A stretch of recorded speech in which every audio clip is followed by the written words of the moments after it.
Hey everybody, welcome to Workforce Gaming. I'm Brad here with Doug. Hi. So we are back. We kind of almost took 2019 off from this whole thing for a variety of different reasons, but hmm hopefully we'll be back more. So we thought a good way to kind of get back into this was to talk about all the stuff we didn't get a chance to talk about for the last year. So hmm um, we're kind of going to consider this our 2019 year in review, look at a couple of our favorite games from last year, a couple other just games that were interesting that we thought we should probably talk about these because they deserve some time. So hmm one of the games that we both consider to be one of our favorite games from last year, and this one's kind of a weird one because I know why I like it, but I still don't quite get why you like it, and that's Jedi Fallen Order, which is the newest Star Wars game by Respawn. It takes a lot of inspiration from Dark Souls, Bloodborne, that style of game. So I Why am do you a even ask why I like it? fair point. Fair point. I was gonna say I'm a giant Star Wars nerd, so that's why I like it. You could care less about Star Wars, Yeah. but yeah. So how does this fit in with those games? 'Cause I know that's where you're coming from. That's why it's one of your favorite games because of that. So how does it kind of fit in with those games? Yeah, it's like it is like my favorite game of the year. And it's not just because it took inspiration from Dark Souls, because I think there's a lot of games that take inspiration from Dark Souls that I don't really enjoy too much, like Lords of Fallen or Surge. Like there's these games that basically take like the Souls formula and just do it kind of worse. But what Jedi Fallen Order did, instead of just like let's just do the same formula, it's like, hey, let's take some cool aspects from this and only the cool aspects that we can maybe use for a wider audience. The thing I really love about the Souls games is the exploration aspects. I feel like kind of the timing of the exploration of like finding shortcuts, kind of going into the unknown. Like you build out your map, so you don't really know where you're going until you get there, sort of thing. So I really like that they just took the exploration aspects the most. And then this is also like one of the few major releases, like big games. I think God of War did this as well, where you have to think a little bit about the combat. I think that's what they Yeah. made those like different difficulties for. Is like normal is like normal, but then challenging, and this is kind of like the one that we tuned the game to. It feels like that second, the next higher up level is like what the game's tuned to, and that made me I had to think in a Star Wars game, which is a lot. Yeah. And I think what you said is it kind of took some of those things and kind of almost mainstream appealed it to a certain degree where we still have all this exploration, we still have this combat, we still have all this, but it's not the we're going to beat you over the head with it and make you hate everything about this, which is why I can never get into those other games because they're so obtuse. They're so demanding of your patience and demanding of your time to run back to all these places. This game was challenging in spots. It had great boss battles that take a few times to get through, but I never got to that level where I did an hour into Bloodborne where I was just like, I Yeah. don't know where to go. I don't know what's going on. The exploration, I think, almost draws more from like that Metroidvania sense of hmm you've got your map and you can tell where the parts are that you need to get to. You don't necessarily know if you can get there yet. You don't necessarily know hmm if there's going to be anything meaningful down here, but there's definitely a direction to head. Whereas in those other games, I Yeah. feel like it's more like, I don't care, go left or right. You'll find out when you get there, and if something kills you, you should Yeah. have gone the other way. That is true. It doesn't really tell you which way to go, but it does kind of give you just like a general direction. It doesn't tell you, you didn't, like you said, it doesn't don't make a left here, make a right here. It's like you can kind of figure out your left or rights, but like you're kind of headed in this direction. Yeah, While Bloodborne, those don't give you that at all. exactly. And from my perspective, just the way they handled some of the Star Wars stuff in here is just hmm so well done. I don't want to get into spoiler stuff, but uh, almost everything they call back to and they reference and they look at and they emulate is done so in a way that I think is meaningful to this game and not so much hmm in a hey, you've heard of Luke Skywalker, right? He's a Yeah. guy. Hey, Yeah. look, there's Yeah. a that's a lightsaber. You know lightsabers, right? Yeah. I feel like when the movies do a reference, they kind of like get quiet, like they hush everything down, like here's the reference. And this one, the reference just kind of like comes and goes pretty quickly, so you either caught it or you didn't. Yeah, Um, and they didn't, and and they I did, liked how they treated that. and they never at any point try to beat you over the head with like you should know what we're talking about right now. Get it, get it, Yeah. get it. There's a couple spots where it's like, oh, that's totally like a callback to this thing that happened in Clone Wars, hmm and if you didn't get that, you just go like, oh, that's a cool ship planet, whatever, because Yeah. it's a cool thing, and it's not like a when you see Rise of Skywalker, it's like you're missing the joke right now. You're missing the joke. Get it? This is good. You're missing it. You're Yeah. missing it. You're missing it. You didn't watch that? Oh well, then this shouldn't make any sense to you. Yeah, it felt like the cool thing that was happening would have been cool regardless of whether or not Exactly. it was a reference. Exactly. Yeah. That game's fucking amazing too. Yeah, and it's Sorry. just Let's get into there. it's amazing across the board. The combat's great. It looks amazing. The story is, pretty much just a pretty straightforward. Go get the thing and then figure it out from there. But the characters are really well done. The other people on your ship, I think there's ways that it builds into you being a living member of that ship and not just these guys happen to be next to you, so they're next to you. Yeah, it did feel like a crew. Like you definitely felt like a crew by the end, and kind of yeah. I think the story plays very well into you being a crew by the end, Exactly, and not just you're on your own sort of thing. Yeah. Yeah. So moving on here, one of the ones that you had on your list that I don't quite think makes my top 3 games, but is a fantastic game, is Resident Evil 2 Remake. Yeah. So did you have experience with Resident Evil 2, or was this first time through the story? Ooh, good question. I think this was my first time with Resident Evil 2 specifically. I was more Dino Crisis kid, but I definitely played games. I definitely played games like this. Like I played old school survival horror games before Resident Evil 2, not specifically. I think I probably played Resident Evil 3 more than Resident Evil 2. So yeah, I definitely came in as like a newcomer, but again, like I'm familiar with the Resident Evil series. I played 4 or 5 and not 6, but I'm familiar with the series, that's just not with okay. 2 specifically. Yeah. So what sets this above? Because I know you just played Resident Evil 7 for the first time fairly recently. I don't think you made it through that, and I think you said this was head and shoulders. It's a scary game. I can't do it. I think you said 2 was well above 7 and apparently less scary. So what sets this game apart? What makes this one of the best games of last year that you played? Well, I think it's well, I don't kind of take RE7 out of the conversation because RE7's like horror is like just super intense. The thing that I like action horror games have been doing recently, that I noticed was the Evil Within 2, is like action horror games weren't really scary for a really long time. Yeah. They're kind of just like shooters.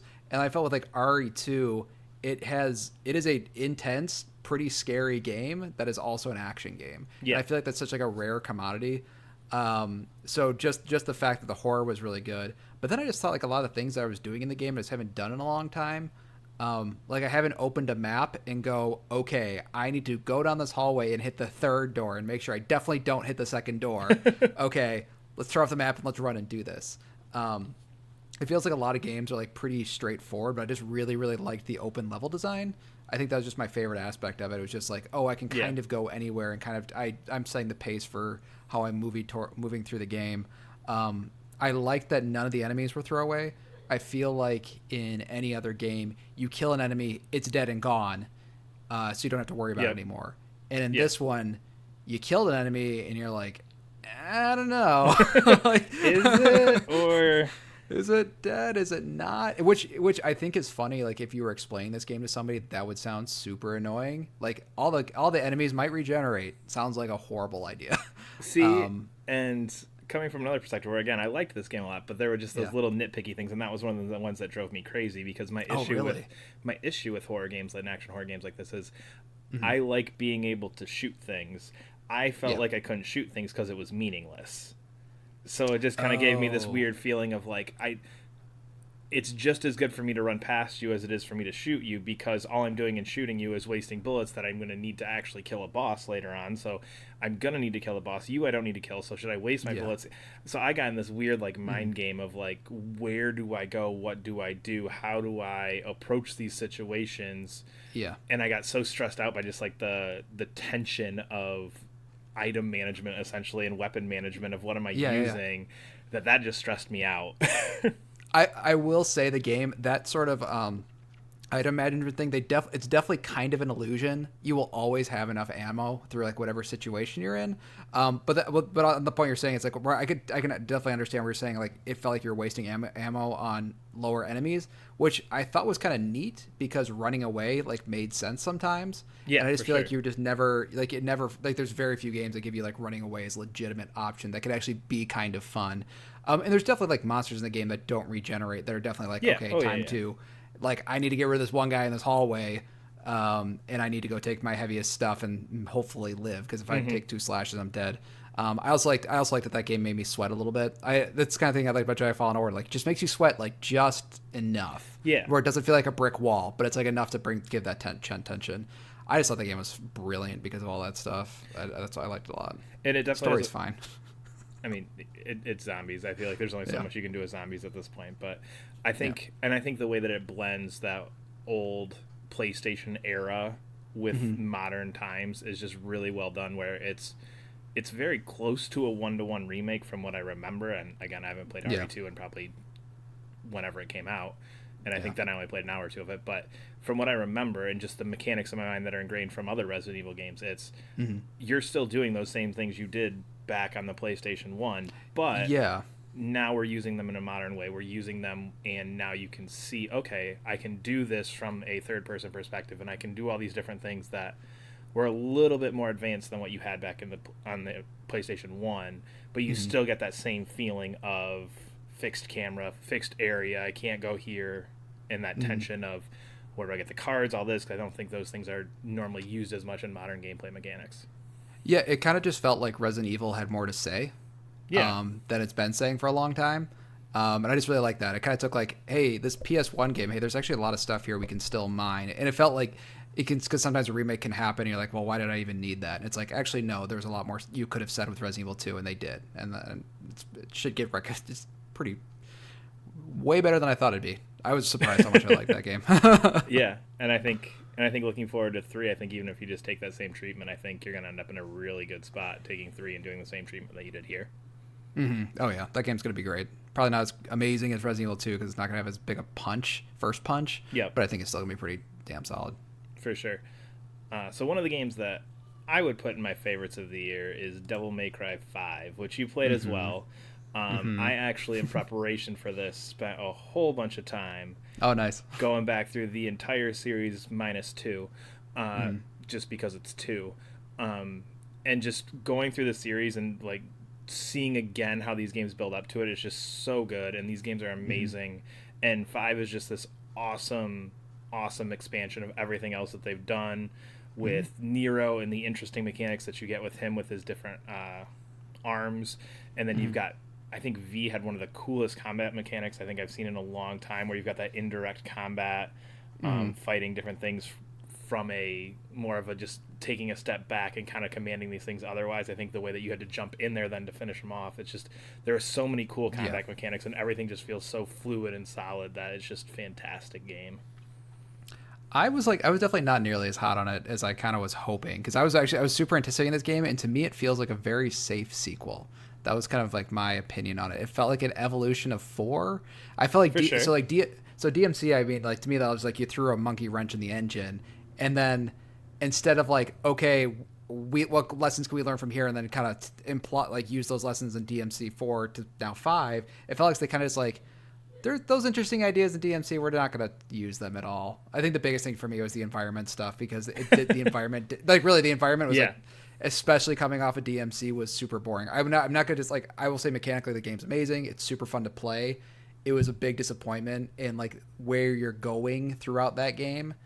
And like that, especially like the back third of the game, it didn't really feel like I was traveling anymore. It felt like I was kind of stuck in the same place. V, I had issues with. I agree. I like the idea. I like the idea of what you were saying. Like the idea of sending out monsters and summons and stuff is a cool idea. I like that they've mixed it up. Like, I don't regret that they put it in there. I just don't think that aspect was super fun to play. It was very confusing to me, and I never quite figured it out. I think going back to my second run cemented it a lot more. Okay. I don't feel like I had a good handle on... I think I felt like I was just mashing buttons. Yeah. Until maybe the last level or two with V, and then going back and playing a few more, I feel like I slowly but surely got, okay, there is some strategy here, there is some things, and again, the second time upping the difficulty level a little bit as well definitely makes you think through. That new game plus mode is insane. Yeah, so that definitely makes you one major spoilery reason, but it's probably one of the best. It's probably one of the best new game pluses I think I've ever played. It's one of the few that I've gone back to, but I think in some places, I think my mind just goes, you know what? Your mechanics are a 10 out of 10. Yeah. Everything else, probably not quite there, but sometimes just that mechanic game that just feels good to sit down and play, and it's just there's never a second here where I'm like, oh, this is boring, or oh, this is too easy, this is too challenging. It's balanced really well the first time too, to get you the mechanics of using the arms, to get you back in the mindset of Dante, to get you used to how V plays, and then that New Game Plus upping the difficulty, I think just takes those mechanics and really cements like this is one of the best made action games like this that I've seen. Yeah, it definitely plays well. But I mean, I guess my question is, because you've played Bayonetta and stuff, do you feel like this game ratchets up compared to other stylish action games or not? Because I feel like I don't really remember this game crescendoing. I mean, maybe like the very, very back end stuff, but like it doesn't feel like, compared to other stylish action games, maybe that's just Devil May Cry in general, it just didn't feel like it crescendos as much as, say, like a Bayonetta or something like that. But again, that could just be. And that's me kind of like talking about the environmental aspects. Like, it didn't really change. There was the environment for sure. Because by the last third, you're just kind of climbing through the same area over and over and over again with like each different character doing a different section. So the environment's for sure. I do think, I think maybe some of that part, I think other action games do a little bit better, just in terms of like, let's make this bigger and bigger and bigger and bigger and bigger. Because I think it's what, like the first or second level where you're fighting that giant monster that's like the size of buildings. Oh yeah. And that's an hour into the game. So I think that's one of the other things where the game almost suffers from like, we're gonna throw the crazy shit at you to begin with, and then sometimes I feel like stylish action games tend to go like, oh well, you're just fighting this little thing and then this bigger thing and this bigger thing. Whereas this one, I feel like you had a much different pacing in terms of that, where it's you get the giant thing. Okay, we're gonna tone it down for a second. Okay, here's the giant thing. We're gonna tone it down again. Okay, we're gonna get the big thing again.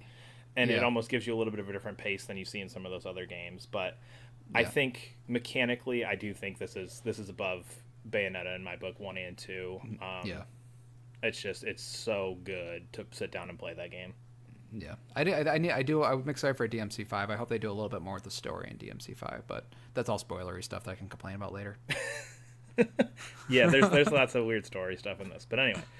Moving on to the next one. The other one that you told me was one of your favorite games of the year, which I almost feel like is cheating, is Crash Team Racing. Was Nitro Refueled or whatever? I think it's Nitro Field. I don't know. I don't like the tagline. It's fine. CTR 2019. Yeah. Is this that much of an improvement, or is it just a 1-to-1 remake, or what's? Oh no, it's probably like, it is legit like. If RE2 is a really, really good remake, I would put this up there as like one of the legitimately the best remakes out there, because it doesn't just remake it and call it a day. It does a lot of extra stuff on top. So the cool thing with CTR is that they remake the first game. You can go through the full adventure mode of the first game, but then it also pulls in all of the tracks from the second game, and then retools them so they're not terrible, which is a lot of fun. I don't remember the second game even existed until right now. That's actually where the Nitro comes from. The Nitro Field part is this game called Crash Nitro Kart that I did have, and it was not good. So what they did is they actually pulled all the tracks from that, remade those, but then they retooled all of them. Okay. Which is a lot of fun. And now on top of it, I think they've released 5 additional tracks, and like they're doing like weird, and now they're getting like weird deep cut Crash characters. Like every Crash character you know of is in this game now. I think there's like up to 40 playable characters now. To be fair, I think I know like 3 Crash characters. So, and those are all DLC, right? So they just keep pumping out more and more DLC for it. But and it's all free. Okay, yeah, it's all free. But I do think the thing that I really like about it is it does feel it's a game that I feel like with like the Spyro remaster and the Crash remaster, they did kind of a very safe like, okay, let's just remake this 1-to-1 and not really try to improve anything. Yep. And even to a fault, like even they'll admit that like, hey, we wanted to keep the physics exactly like the old games. Yeah, to the point where it just kind of feels like you're playing a PS1 game that just with good graphics. But with Crash Nitro Kart, to me, I think like the formula they took, they added like a lot of improvements on top of it, so it just feels a lot better than playing the old games. And then the graphics are just insane. I don't know where they got the budget for this game, but it is legitimately like one of the best looking games this year. And it's really, really cool for me because I was such a huge fan of CTR. I played, I don't know how much, that was like not definitely one of the first games I played, but I played a ton of that. I played a lot of that in college as well. So it's just really cool seeing that game get remade. And then all the tracks, instead of just being like, they're 1-to-1 remakes essentially, but they added a lot of like flavor into the levels. So, for example, there's this level that was just a sewer before. But now it's a sewer, but Well, in Crash 1, there's actually this like gangster group that worked in the sewers. So now they include the gangsters from that level that's in cool. the background characters and stuff. They'll pull from like different Crash games, some that I haven't even played of. So it just feels like every level, it's hard to race through the level the first time because there's so many cool things going on in the background. But it's also not busy. It's not super busy looking, so you can still drive through it pretty easily. It is legit like one of the best remakes I've ever played, and like I think probably my favorite kart racer. I had like questions with like All Star Racing Transformed and Mario Kart and that, and it's just so damn good. So It's legit one of the best games this year for sure. so tracks are essentially 1-to-1. They just kind of dolled them up a little bit. I kind of so like the tracks are 1-to-1 for the original Crash Team Racing, but the other 20 tracks in it are all redone or brand new, and they added Spyro characters and it was super cool. And like the Spyro track is really neat because it's not just like they did some additional things. So instead of having like Aku Aku mask that goes around you, it's the dragonfly from Spyro. Oh, yeah. Instead of picking up Wampa fruits, you're picking up jewels. So they could do like they're doing. It feels like they're putting a lot of heart into this game instead of like let's just do a remake. It's like no, let's actually kind of like it seems like it's a game made by fans of the game, for fans of the game, and for new people. And the fact there's like every Crash character ever made in it. I don't know any of the characters at this point. Like the last like 5 DLC drops, like I don't know who any of these characters are. But people are very excited about their favorite PS2 characters coming in. So Those good old PS2 Crash games. Who didn't love those? Yeah, exactly. Or played those. The last one on our list of favorite games. This is another one of mine. And this is where I really need to emphasize that we've been using the word favorite and not best. Because this is easily one of my favorite games from last year. And anybody who wants to tell me it's not one of the best games of the last year, I will wholeheartedly agree with you. oh yeah. But Kingdom Hearts 3 has been in the back of my mind since last January. Every Disney commercial I see, every time I look at a Pixar movie, every time I think about anything related to Final Fantasy, my mind goes back to Kingdom Hearts 3, and by the end of the 30-second thought in my brain, I'm going back to the ending and how perfectly well done that ending was. Okay. Maybe no, not. Sorry, I won't stop you. Maybe not the last few minutes, but the Yeah. last 5-hour chunk. Yeah. Where no matter what you liked out of Kingdom Hearts, if Birth by Sleep is your favorite Kingdom Hearts, you get a fairly satisfying conclusion.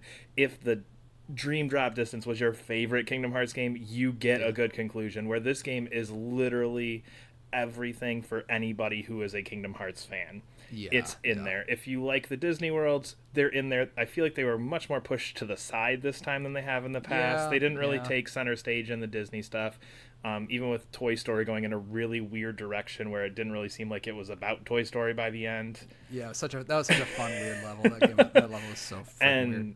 And and again, the Pirates level was a huge letdown, as I feel like the Pirates level is in most Kingdom Hearts in my mind. Yeah. And a lot of the other stories were just 1-to-1 recreations of movies, and that's fine. But just the last 6 or 7 hours of that game are just in your mind. You go, okay, this is the conclusion to Kingdom Hearts 1 and 2, and oh god, I need to know all this weird side game information because that's probably going to be thrown in there. The last 5 hours is no. Here's your wrap up for Kingdom Hearts 1 and 2. Here's your wrap up for Birth, and just the way that they did it in. I don't want to get too much into spoilers, and the way that they kind of pushed everything away and kind of went, we're going to focus on Birth by Sleep for an hour here. We're going to focus on this for an hour. Just, I think, gives that satisfying conclusion to everyone. You're still looking forward to more. There's one scene at the ending that still makes me a little crazy, but hopefully the DLC coming out will change that. Yeah. But just... It's coming out in a few days, actually. It is already pre-ordered and ready to go. But it sticks with me, and every time anything like that comes up, the combat's still fun. You still get to go and explore these worlds. You still get to see all these characters. You get all the cool things that Kingdom Hearts has always been. And it's just one of those games where, in my mind, there was no way it was going to be what I wanted it. I was like, oh god, this is going to be... There's no way you can tie all these threads together. There's no way you can actually do this in a good way. And they just do it. Is it the best game of the year? Absolutely not. But it's one of those games in my mind that this just sticks with me and is a game that I've put off playing again and going back to because I'm waiting for this DLC and I don't want to get... But it's constantly in the back of my mind like, man, maybe I should go back and play a little more Kingdom Hearts 3. That game was good.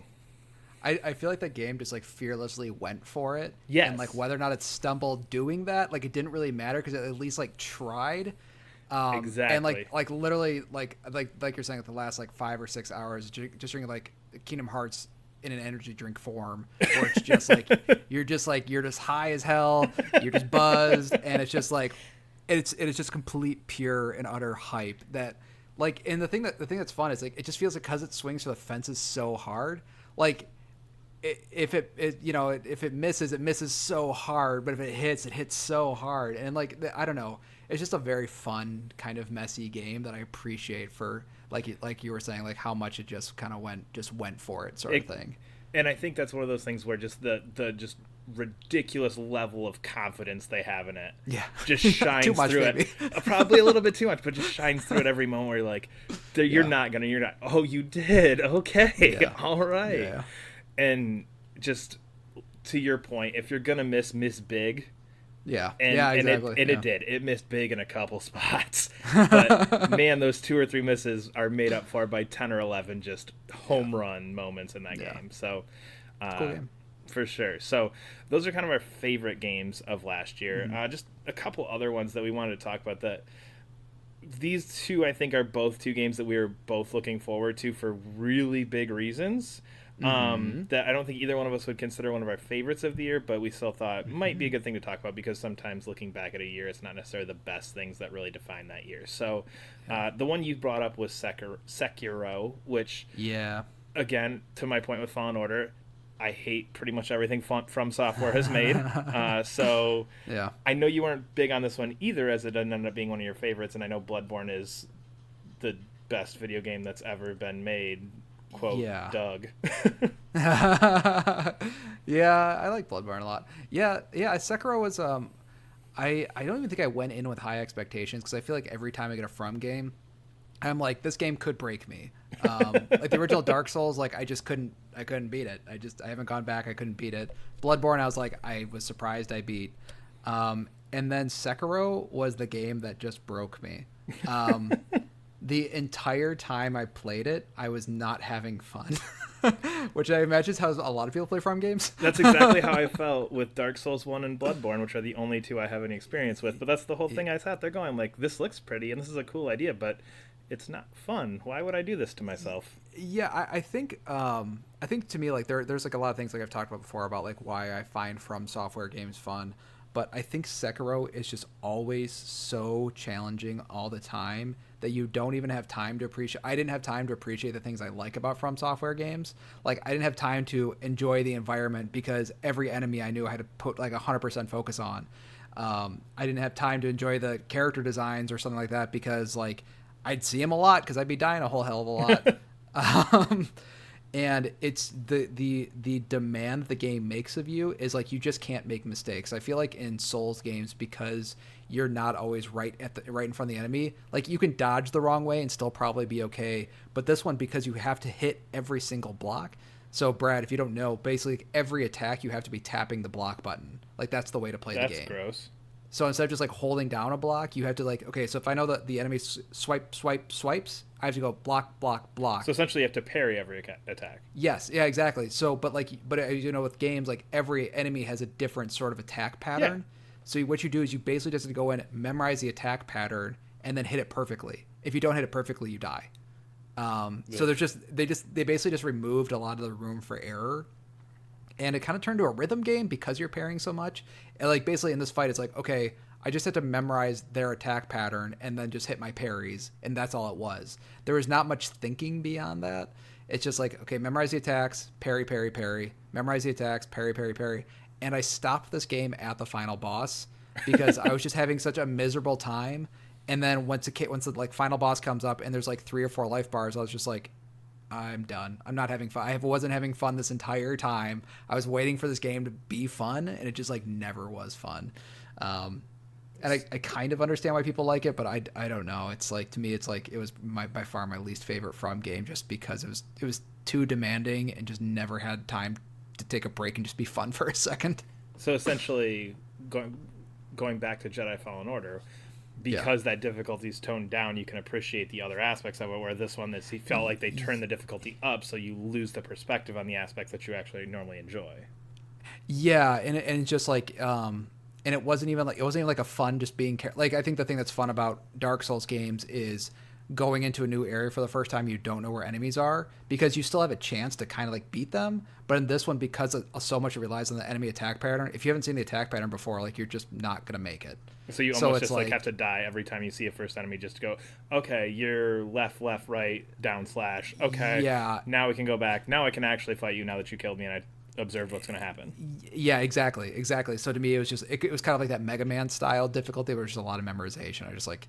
And I was so disappointed because I got it day one and I was like really excited for it because everybody was really high on it. And it's just like, nah, it just broke me. And to be fair, day one is not something you do ever. So yeah, I like Bloodborne. It's a new Bloodborne. I beat Dark Souls 3 and I was like, okay, I kind of enjoyed that one, not as much as Bloodborne. I think I just like Bloodborne, as I think was the final conclusion to all this. That sounds right. Everything comes back to Bloodborne. Yeah. So the last game on the list to talk about here before we wrap this up, this is a game that I thoroughly enjoyed. Kind of, not as much as Kingdom Hearts, but in a similar vein, and that is Shenmue 3, which is a bad video game. It's such a bad video game. It's so bad. It's not like Kingdom Hearts 3 where there's like a little bit few issues here and there. This is just legit. This is a game that right now I'm going to tell you I thoroughly enjoyed and cannot wait for 4. There is not a soul on this planet I would say should go buy Shenmue 3. But I thoroughly enjoyed this game. Just the way that it takes you back to Shenmue so much, of just being able to walk through and just go, you know what? This is just a relaxing time. I'm just walking around talking to people. Oh, this guy's pointing me in this direction. I'm going to go walk over here. Like, oh, I'd love to just go like look through this shop, see what's over here. Oh, I can do this little mini game. Oh, I can just go chop some wood for a while. Okay, cool. Let's spend some time doing that. I'll go fishing for a minute. And it's such a relaxing game. But nothing happens.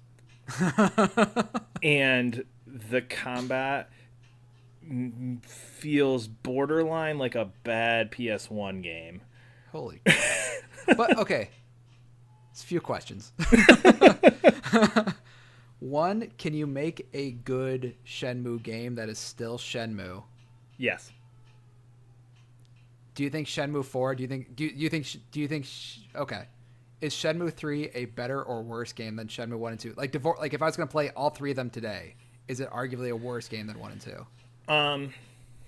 I would go, if you're going to play them today, which I went through and played 1 and 2 last year when the remasters came out, just because it'd been forever. 2 I still enjoy the most. 2 is still my favorite. 1 just is lacking like any sort of quality of life improvement, where like, oh, meet me at 8 p.m. Oh, it's 11 a.m. I need to stand outside your store and wait for the game clock to go. Yeah. Whereas 2 introduces the like, oh, you're at the shop. Do you want to just wait till 8? And you can go, yes, I do. So one I think still is interesting, but it has a lot of just it's rough to get through. 2 I think is a better one because 2's combat feels better when you're thrown into combat, when you're thrown into quick time events. It feels like that was kind of my question. I was like, when you said like Shenmue 3 combat sucks, like is it worse than 2? It's worse. That's kind of my thought. Yeah, it's worse than 2. Okay. And even like their quick time events have like real quick windows, almost to your point, like with Sekiro, where you're going like, okay, it's left, right, down. There's a few quick time event patterns where like the quick time events are so fast that you have to go, oh, it's circle, square, triangle, X. Okay, got it. And have to go through once or twice just because the button timing is so fast. But if you enjoy what Shenmue is, it's fantastic because it's relaxing. And it's like just taking a walk through town, looking around, finding what you can find, going and picking herbs out of the ground to make some money, doing all this stuff. And it's so good for that. The story doesn't really move forward until about the last hour. Oh. Okay. And it literally picks up the second Shenmue 2 is done. There is no previously on Shenmue. There's nothing else. There's, oh yeah, we ended up in this cave at the end of Shenmue 2. Here we are walking out of the cave that we were in from Shenmue 2, talking about what we're going to do next. And again, I think it's fantastic. It's a bad game that I love. Yeah. but it's a bad game, and do you think Shenmue 4 can get away with being a bad game? I don't know. I'm tempted to say yes, just because I think there's a big enough group of us who are invested enough that will go, you know what, Yu Suzuki, just give us our pile of shit and we will enjoy that pile of shit. But at the same time, I think there's probably enough people out there who were burned by this game who went, man, this isn't fun. Yeah. This is just nothing's happening. Like, you're just dragging the story out because whatever it was in an interview 15 years ago, you said, oh, I've got 11 chapters and we're only through chapter 5. Yeah. So I mean, in that point, this is the boring middle part of your story, so take that for what it is. But we're back with the boring part of our middle story. It's very funny. 20 years later. But I'm looking forward to Shenmue 4. I think there is a good way to do it, and I think I've also played through all the Yakuza games in the last couple of years, because that's been my new series that I'm just absolutely enthralled with. And I think if you look at what Yakuza does and you look at what Shenmue does, there's clearly inspiration there. And I almost think like you have to work backwards now, and you have to go, okay, we did Shenmue. They iterated on the kind of a lot of the core concepts of Shenmue when they made Yakuza. Yeah. Now let's take what Yakuza does and almost backward plan it to a point where we go, okay, what did they take from us? How did they make that better? And how can we then take what they've done and re-engineer it for what we do? Because there's a lot of that walking around Kamurocho that feels very similar to walking around one of the cities in Shenmue. Obviously, Yakuza way more over the top, Shenmue way more grounded, but you can kind of take a lot of those generic ideas that Yakuza uses in all of their games and go, okay, you took this from us, let's take it back, let's see what we can do. But I think a lot of it also comes from the fact that, you know, Yu Suzuki and a lot of these people haven't made a game like this in 20 years, and you're a little rusty. Well, I don't think anybody would want to touch it except for him, though. Oh, no. That's always kind of the issue, right? And that's the thing where it's like, this is his game, this is his story, nobody else is touching it. You know, there's very few game series like that where it's very specific to this is what it is, and if you don't like it, tough shit. It's not for you then. It's not for you, sorry. This is ours, it's this. Like it or don't play it, and if you don't play it, you're not missing out on much, because it kind of sucks. Boy. But I love that game. Bad can be good. It's weird it doesn't have good combat, since that guy made Virtua Fighter, but you know, whatever. It feels like Virtua Fighter 1. Like, okay. Because yes, he did, and it feels like Virtua Fighter, where it's like, okay, if you went back and played like the first couple Virtua Fighters, I'm sure you go, man, this is kind of slow and clunky, and nothing really seems to time right, and I'm pretty sure I'm hitting button combinations and nothing's happening, but alright then. It's funny. So anyway, needless to say, about the fourth combat encounter, I turned that thing down to easy and was like, forget the combat, I don't care about that. And with that, that'll wrap up kind of 2019 for us. Some good stuff, some not so good stuff, but hopefully with new consoles coming in 2020, we'll have all kinds of things to look forward and talk about this year, and hopefully we're able to talk about this stuff a little bit more. Hopefully I'll have time to actually play some of these games. That would be I feel nice like that was as like well. all the games I played this year was those games. It was a busy year, but hopefully we'll be back with more stuff as we go through this year. So you can follow us on Twitter at Workforce Gaming, subscribe to us wherever you're listening, and we will see you later.